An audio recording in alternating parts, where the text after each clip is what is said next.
السلام عليكم، كي دايرين؟ بخير؟ لاباس عليكم؟ فيديو جديد في قناة ديلي ويد فاتحة فيديو جديد اللي كنتمنى يلقاكم كلكم بخير وعلى خير. واش راكم مبروكه بصحيحتكم وبطولة العمر؟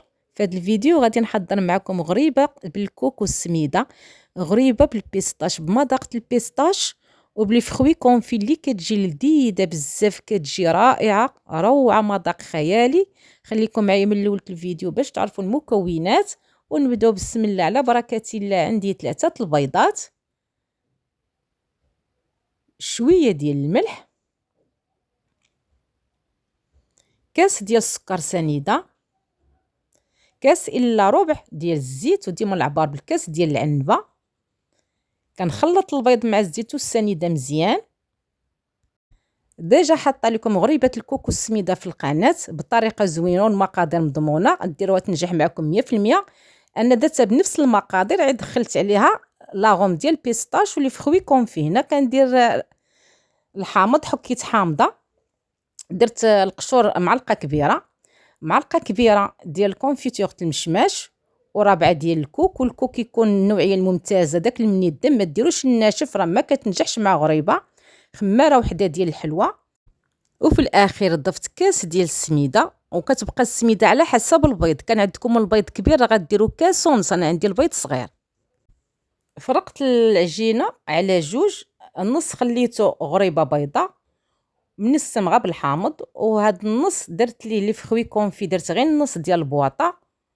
وغادي ندير لاغوم ديال البيستاش، لاغوم البيستاش ديروا غير راس معلقه صغيره.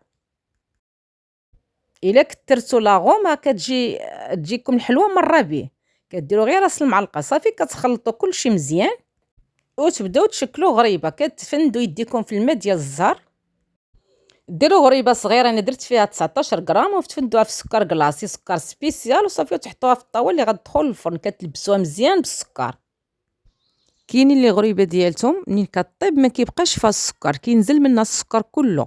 وباش يبقى السكر شاد، يعني منين طيب حلوه ديالتكم تبقى ملبوسه مزيان بالسكر، كتاخذوا السكر كلاصي اللي هو السبيسيال وكتزيدوا ليه النشا. هو اصلا مخلطينه بالنشا، كتعاودوا تزيدوا ليه نتوما واحد 2 معلقات كبار ديال النشا، وكتفندوا فيه غريبه ديالكم. هذا هو السر اللي كيخليه غريبه، كتبقى ملبوسه بالسكر منين كطيب.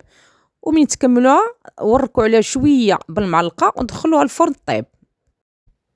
الحلوه ديالنا بعد ما طابت هذا هو شكلها، كتجي بنينه ولذيذه بزاف بلاغومه البيستاش وبالفخوي كونفي.